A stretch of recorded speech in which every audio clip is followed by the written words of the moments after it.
demonstrate a little bit of divine wisdom that God has given to His children at the end of time in these trees. And this is a tree that was planted what we call the Ellen White method. She was given this method in a dream, and I came across this method when I was 13 years old. And every place I've lived from then until now, if I've lived there a year or more, I've planted trees this way. They've all done wonderfully well. This tree is a little over 10 feet tall, and it's just about 3.5 years since we planted them. Now, all of these trees were just 6 inches or so little twigs. These are sequoias, giant sequoia trees. They're little twigs when we planted them. Those that are planted over here are planted the way the forestry department recommends that they be planted. And the tallest of these is this one over here. It's about 4.5 feet tall. So this is about a little over twice the height. But when we look at the size of the trunks and the amount of foliage, we have at least 20 to 1 in mass, the amount of growth. And the same thing will happen with fruit trees, with tomato vines, with grapevines, and other deep-rooted plants if you plant them the same way.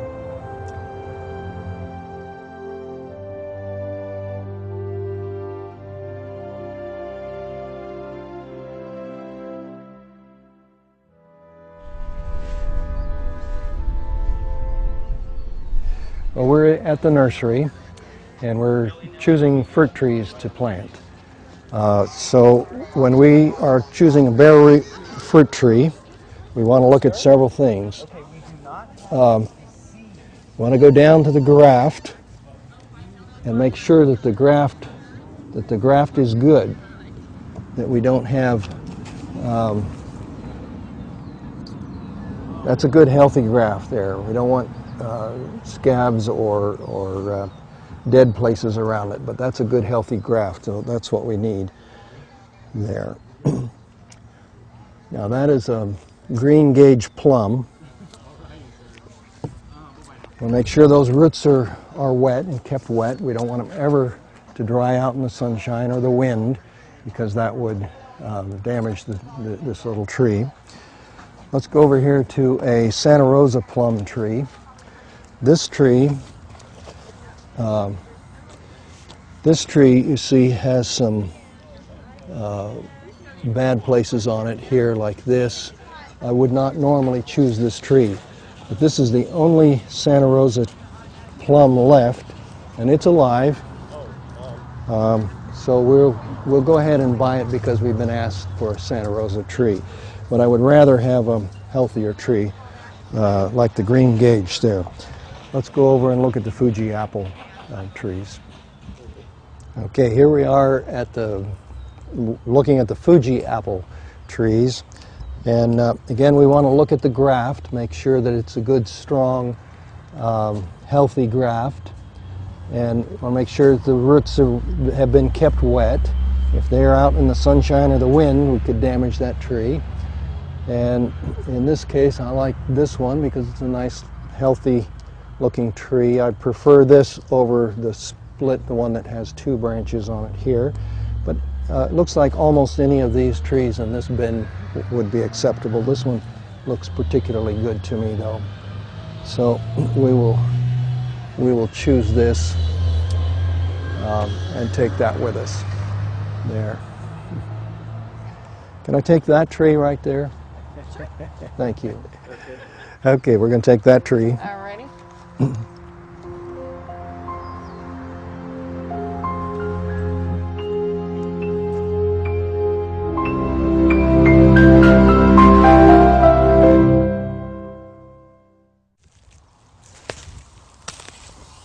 So this is the stuff you want, right? that's the stuff I want. We are in a compost pile. This is the grass clippings, the leaves that have been dumped here for years from this house.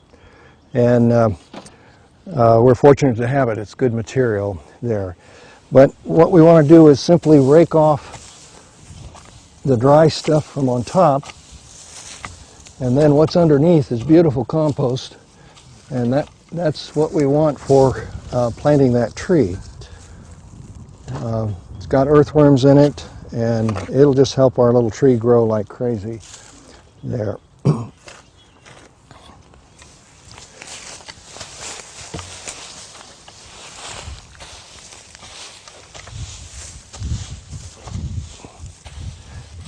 We'll rake this stuff off, and it'll look like that next year, and be ready for next year's garden there. Okay, now we're looking for leaf mold, another good product to help us plant trees in the garden there. So go to where the leaves are accumulating, where they're heavy under the oak trees here, and rake off what fell last fall, last November, and then underneath that we have leaf mold. There'll be a little bit of soil with it, that's fine, but it's that material that we want that will help us in planting, and we'll just harvest this, take several wheelbarrows full of that, and that's a great material for us. Look, the wheelbarrow man got busy. That's okay. So if you don't have enough compost, here's nature making its own compost underneath the trees. If you have pine forest, the pine needles will decompose down. They'll make great amendment for planting your trees and your garden, for that matter. There. I think that's all we need here.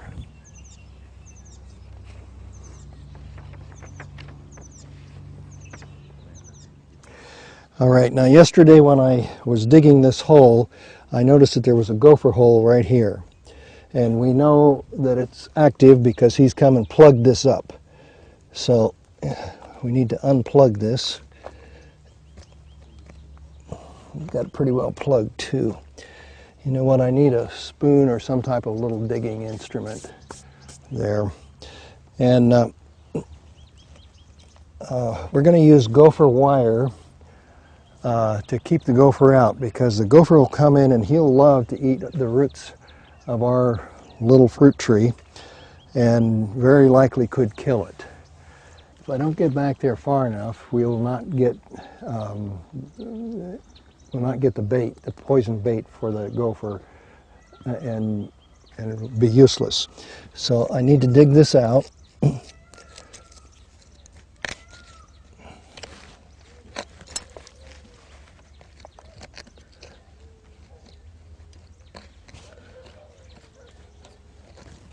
He did a pretty good job of blocking that up.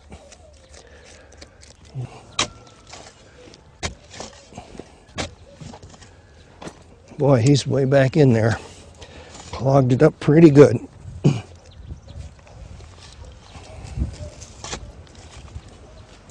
Okay, now we're to his hole.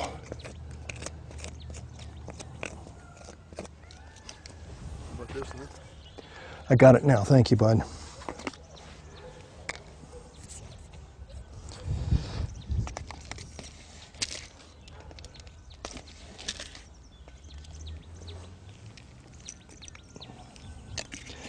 We'll just put several spoonfuls of gopher bait back in there. And he won't come while there's activity. He won't come here, and of course we'll have this closed up.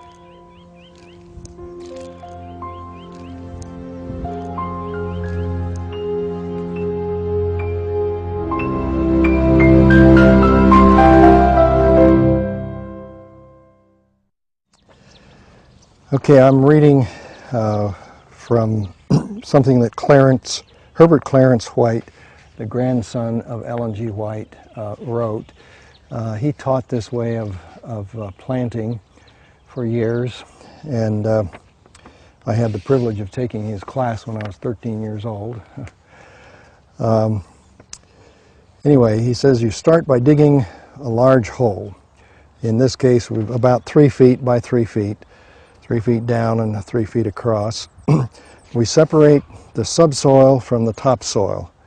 There, you can tell the difference in the colors there. And then in the bottom of that hole, we place a couple of pipes. The purpose for that is to get air in the bottom of that hole. Okay, now use what you have. I've used a couple of different short pieces of pipe for the air. We just throw those in the bottom of the hole.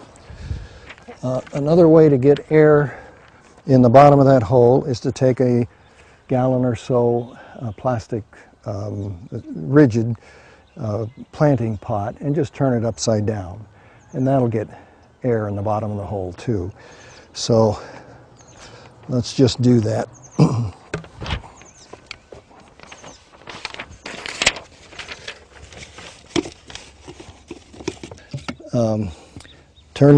Turn your planting pot, make sure it's sturdy enough that it won't collapse under the weight, and then when you put this down, if you can put a flat rock against it, that'll keep it from filling up with mud. But the principle is just that we have air in the bottom of that hole there, and that's more than adequate. Now we're going to start filling this hole up. We're going to use equal part mixture of the topsoil and compost and leaf mold that we collected from the property here. Or if you don't have it, you can buy it, but usually you'll find some stuff around your property that's usable. And then we want to get some manure in there too. And since we don't have any animals on this property, we did buy some manure, and we'll throw that in there. Then an ingredient which is very important is phosphate. Phosphate is the carrier to take all the other nutrients and put into the plant. And so we need to get phosphate, and the type I like the best is soft rock phosphate. If you can't get that, get some other rock phosphate. But make sure you have phosphate in your soil mix there. And another ingredient which is extremely important is calcium. And calcium is deficient in most soils in America today. We need the calcium in order to make what's called high Brix food, or high nutrition food. And if the calcium is there, the produce will be sweeter and better and more nutritious. And so that's why we want to put some calcium in too.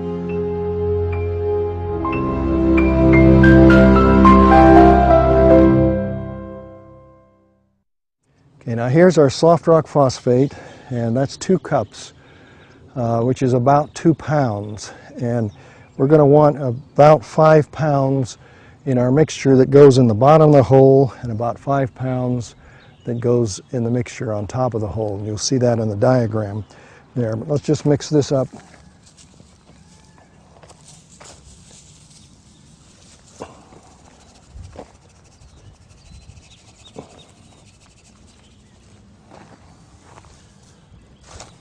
Okay.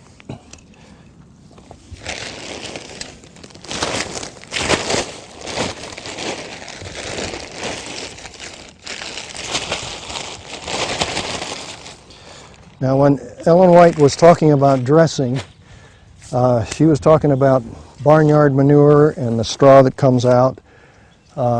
She was talking about the leaf mold and the compost. Those are all called dressings. And what we want to do is mix this. Jeff, let's start mixing in the topsoil too. There.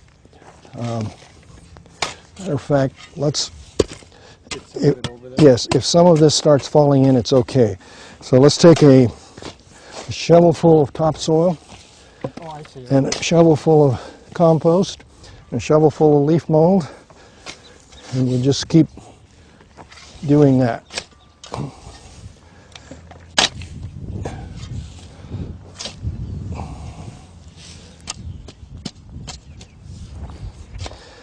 Okay, this is pelletized lime or high calcium lime. And lime is, or calcium is a nutrient that we absolutely need in almost all soils. So I've got a couple cups here. We'll mix this in. This will go in the bottom. What we're mixing now will go in the bottom 1/3 of that hole there. So we just mix this up a little more, Jeff.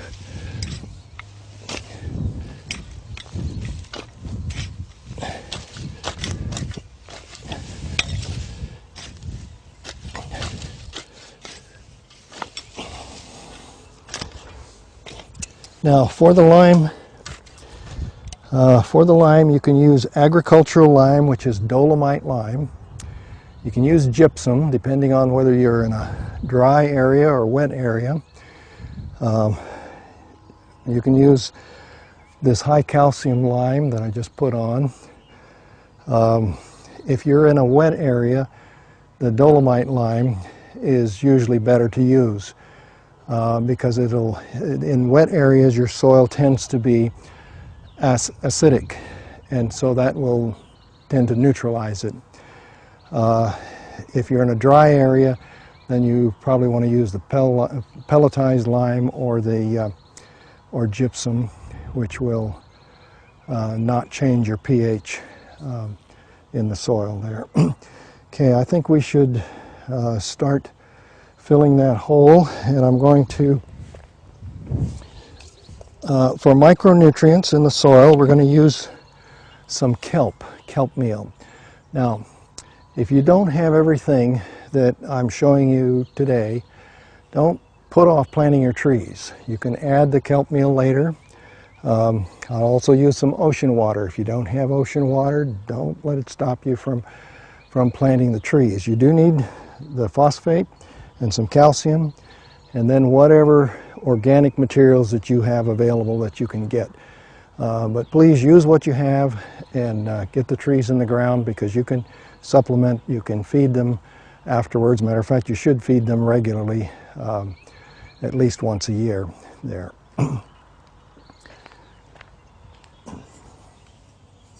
All right, this is kelp meal, and I want you not to overdo kelp meal.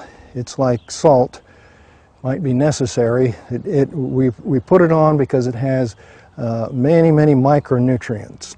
It's grown in the ocean, and there are probably over 60 different minerals in the kelp meal. But you don't want to overdo it, because you can actually stunt growth if you overdo it there.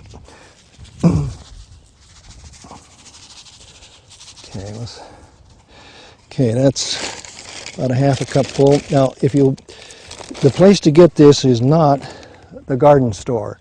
Go to the feed store, and they feed this to horses and other animals, and mix it in with their feed, and it has the effect of making their coats absolutely beautiful and healthy because of all those micronutrients in it there.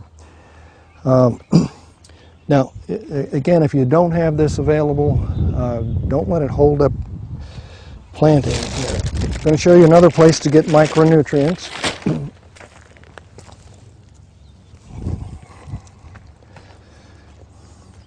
Now, this is ocean water. It's salty.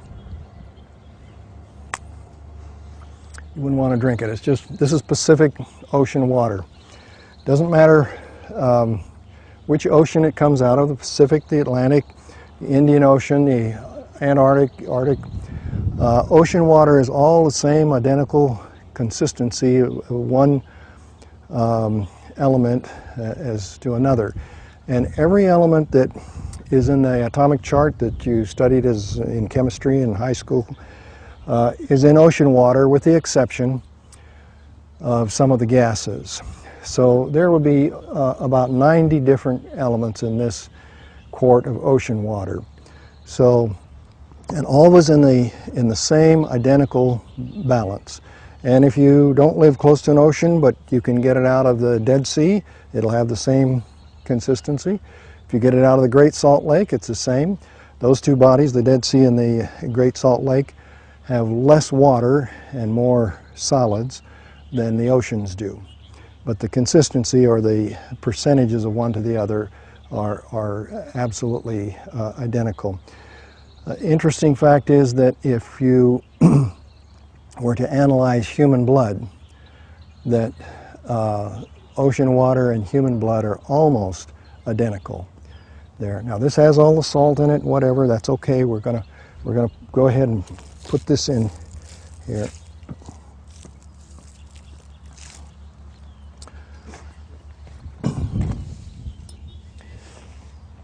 Okay, let's just go ahead and mix this, Jeff, and we'll start putting stuff in.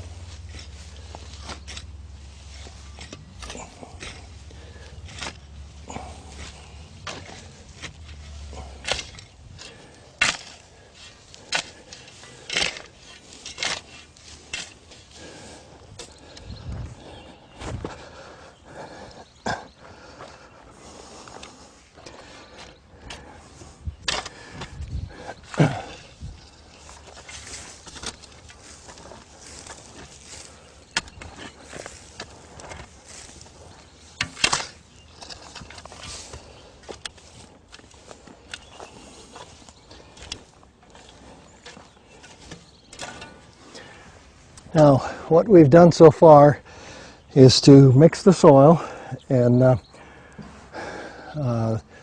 nutrients with it, the phosphate and the lime.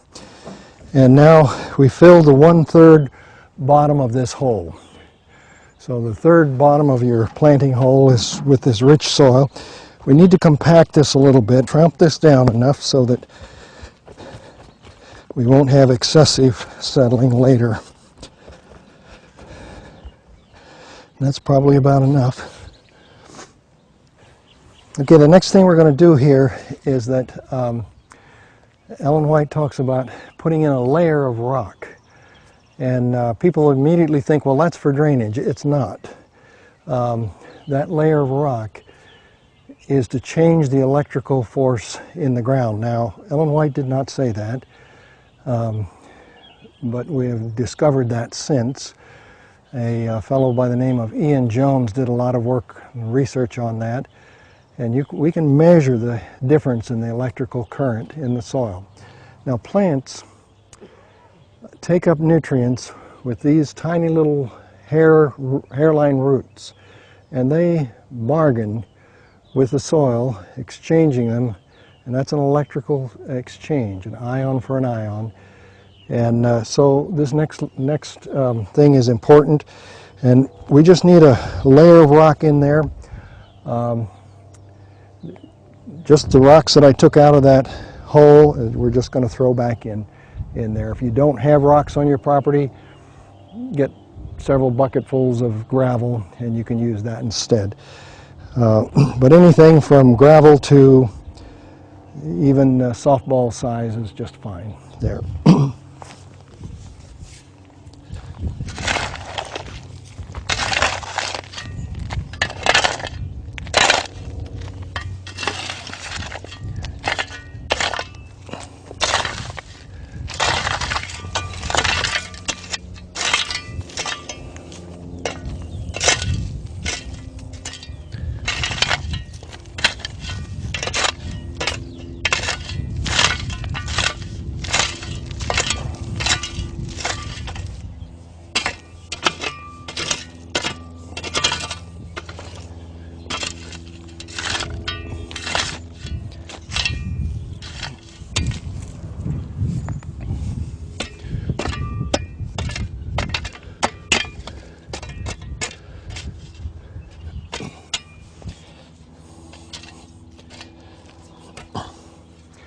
Okay, now some people have spread the rocks all out through the whole planting hole, but that's not the instruction from Ellen White.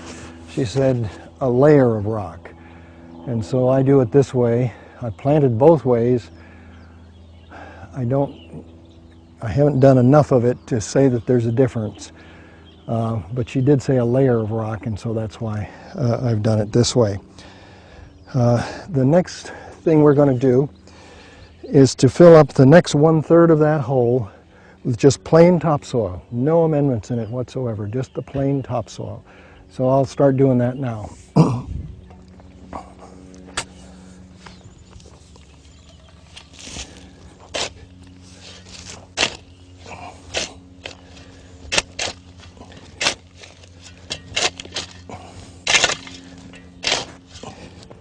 Run out of the topsoil, but we've got to have enough in here.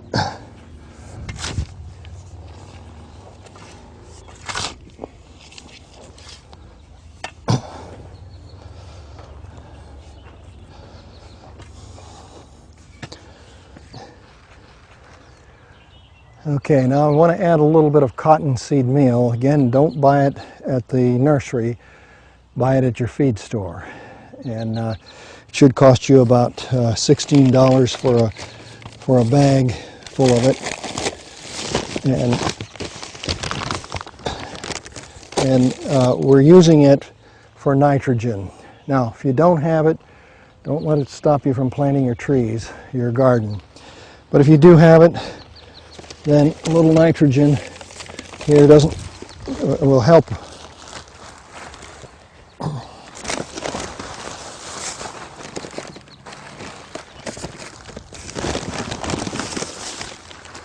It's an excellent organic source of nitrogen.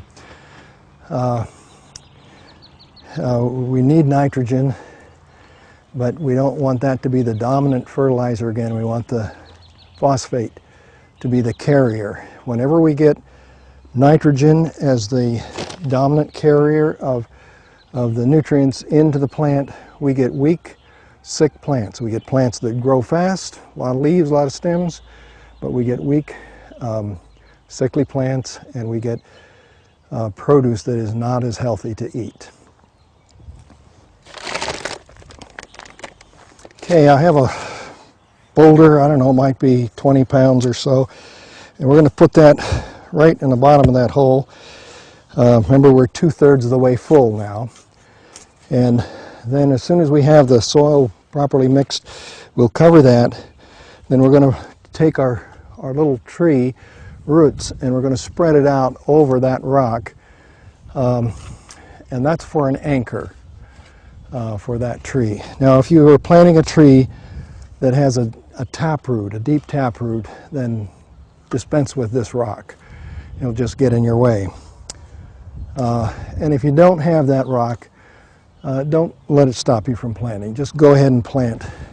It's only for an anchor. It's not that important here.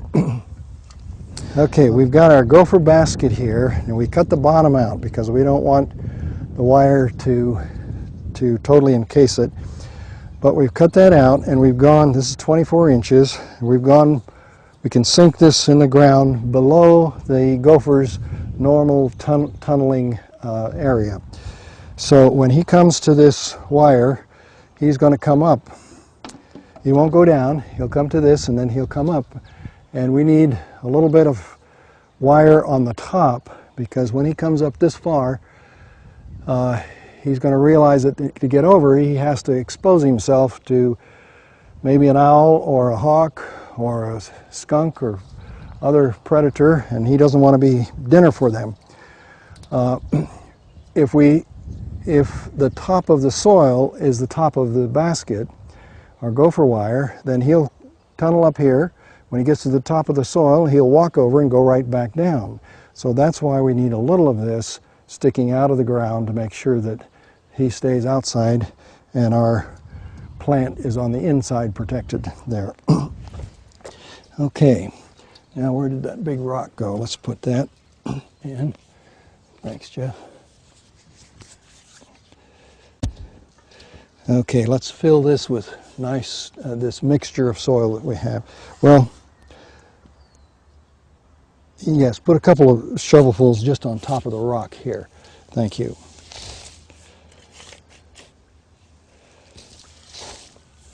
One more on that side.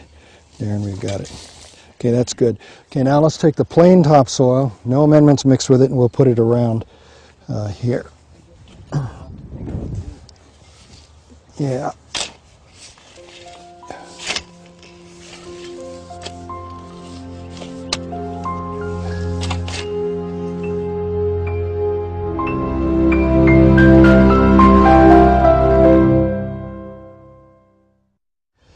Okay, now we kept our tree roots covered because we don't want them to dry out with wind or sun, so keep them covered the whole time. There, these roots have already been pruned when they harvested the trees and sent them to the nursery. And the nursery pruned the top of the tree because we asked them to do that. So, Jeff, go ahead and get me some good soil here. That's great.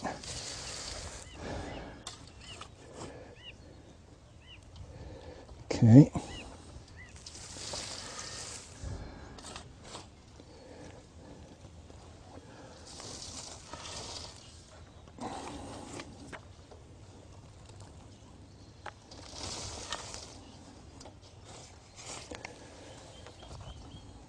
Okay.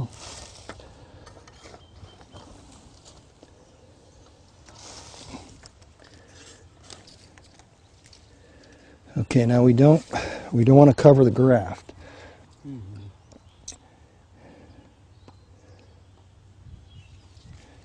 Okay, we can just fill up the rest of this with our mixture here. Is it mixed? This was mixed over here, okay. You know, you can throw in a little bit of topsoil to mix it too at the same time. Yeah.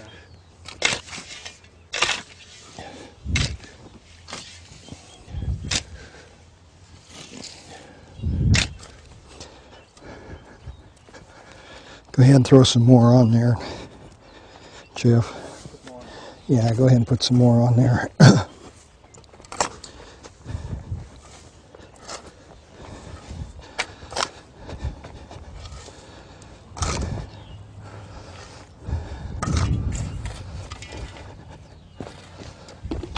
Yeah, our hole only came to about here, but we put the dike out here, and now we've put good soil all the way to the edge here, and so that tree will go out and go into that good soil, but we've got the depth, and it can go out as well here, which will be just fine. Now, what I've got in this bucket is a shovel full of really nasty compost that came out of my backyard. It's just cold where I threw the kitchen scraps for a compost pile. And so I want earthworms. And I know there are plenty of earthworms there. So what I've done is take some earthworms. This is just to plant earthworms. And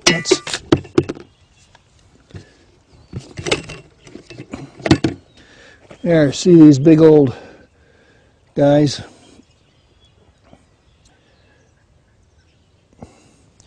And in a few months they'll multiply to hundreds and even thousands there. What they will do, these are red wigglers. Another name for them is compost worms. Another name is manure worms. And they don't go very deep in the ground, maybe 16, 18 inches. And then there's a second type of earthworm that would really be helpful in your garden, and that's the night crawlers. Now, night crawlers won't eat manure. These guys will eat manure, but the night crawlers will eat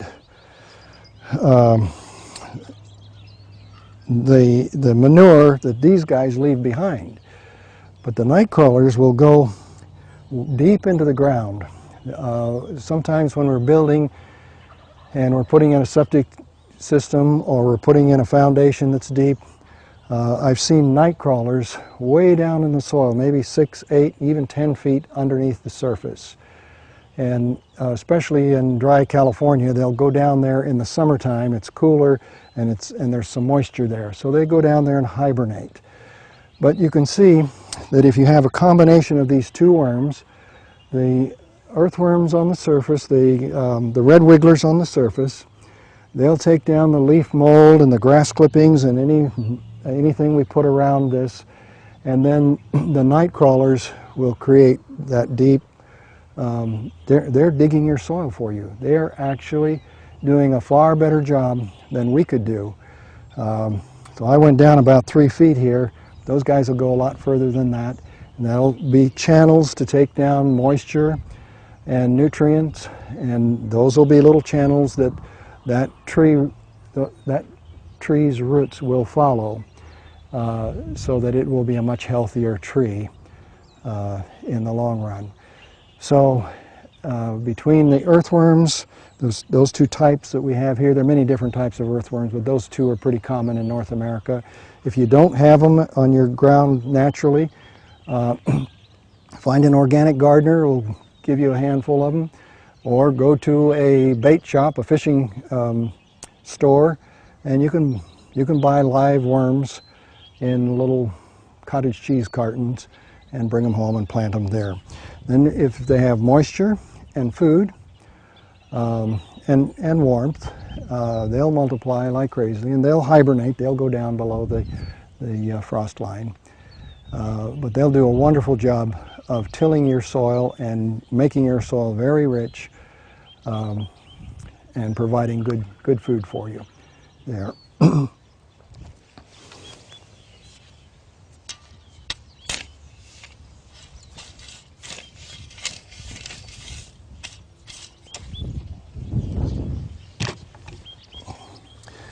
Okay, now let's take, this is the pure compost over here. Okay, let's take pure compost and put an inch or two of it all the way around there. Do we have a rake handy? It's still down there. Do you have a rake in the back of the car? No? Okay. It's okay, we'll do it. We'll do it this way. I just wanted this somewhat level here.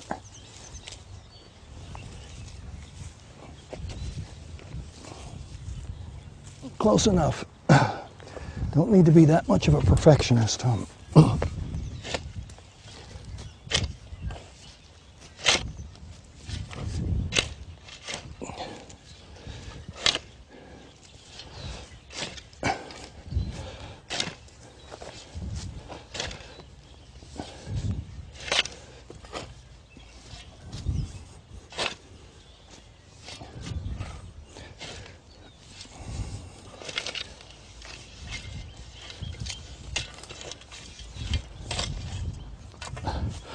Good enough. Okay. Okay. As you mow the lawn, rake the leaves up, whatever, you can put a layer of mulch around that tree, and those earthworms will multiply and come up and take that down. Some people like to put a layer of rocks on top of the mulch. The mulch should be maybe 2 or 3 inches deep, 2, 3, 4 inches deep. Some people like to put a layer of rocks on top of that. If you have this tree in a landscaped area, you might want to do that.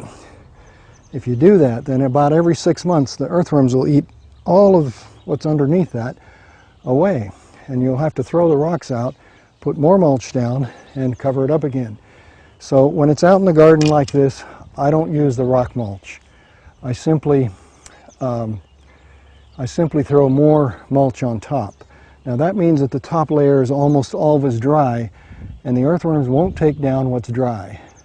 But just keep adding to it, and then what was dry will be covered and get wet and get eaten down that way. You can put too much mulch on. One case, a few miles from here, I had mulch about like this.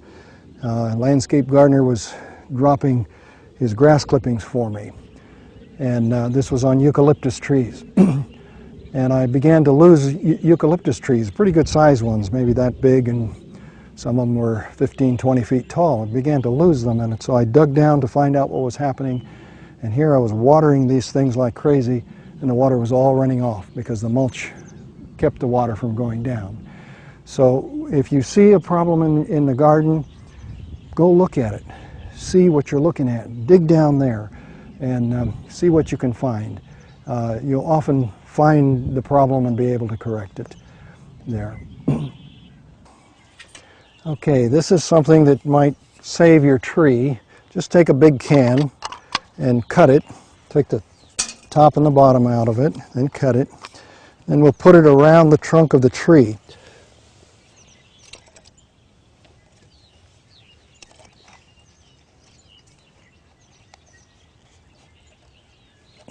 We'll push it down into the soil a bit there.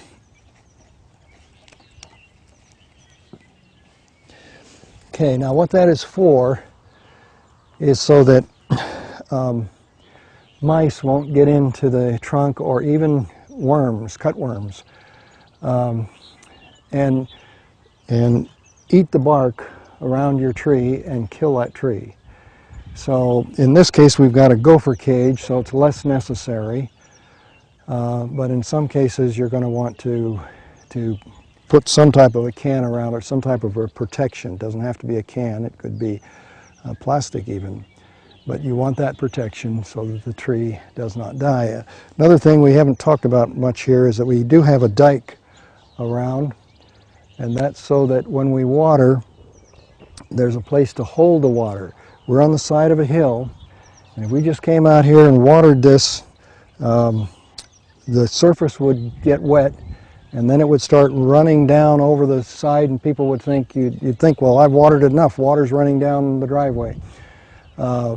You need a dam, you need a dike, so that the water will sit there and will soak in to the ground. And if you have any questions about whether your water is getting in or not, take a shovel and dig down a little bit and see for yourself how far down that water goes. People are usually shocked at how little bit of the surface is being moistened. And those roots, you've got to get the water down where those roots are going to get the moisture. Otherwise, you're trying to grow a plant with just an inch or two of moisture and soil on the surface, and that's not going to work. You're not going to get good results with that. So anyway, that's a good way of doing it. Make it level so that the water can sit in that basin, maybe an inch or 2 inches. And in California, in the hot sunshine in the summertime, we add about 2 inches minimum a week. And watch the tree, watch the soil, dig down and see whether you need more moisture or not, and adjust your watering accordingly there. Okay, let's water this.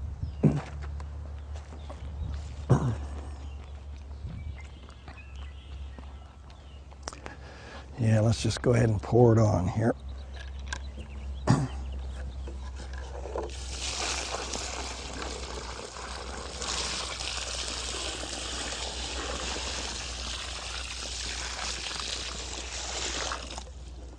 I'll get some more. Yes, please. Okay, we have a pretty deep hole there. If you remember, it was 3 feet wide and about 3 feet deep. And so it'll take a lot of water to water that the first time. And this is the spring of the year, early March. So it'll need less water now than a little bit later. Remember that the root ball on that was not very big. They just had these few little roots. So it's very important that those roots stay moist until this plant can get going.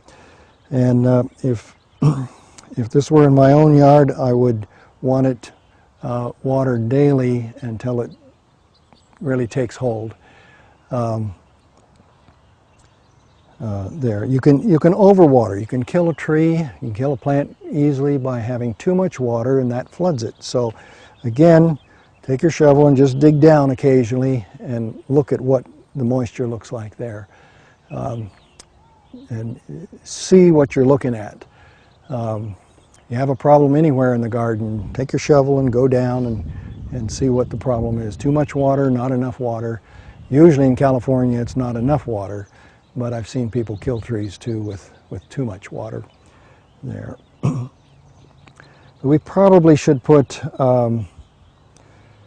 at least 20 gallons of water on this. This is somewhat dry material, especially by the time we mixed in all of the compost and leaf mold. And this first year is going to be absolutely critical. We probably need to water almost every day, except when it's cool, until the fall rains come again. Because in this part of the world, we're not going to have rain now until October or November. And this is March right now. So we need to water that regularly, make sure that it's comfortable there.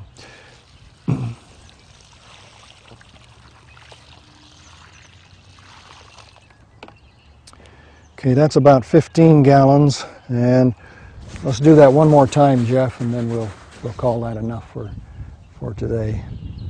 There. Okay, that's better than 20 gallons on there, isn't it, total? Yeah.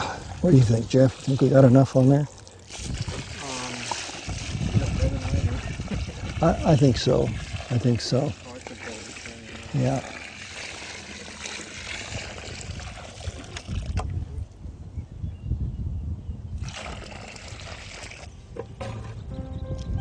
That pretty much finishes our planting of this tree.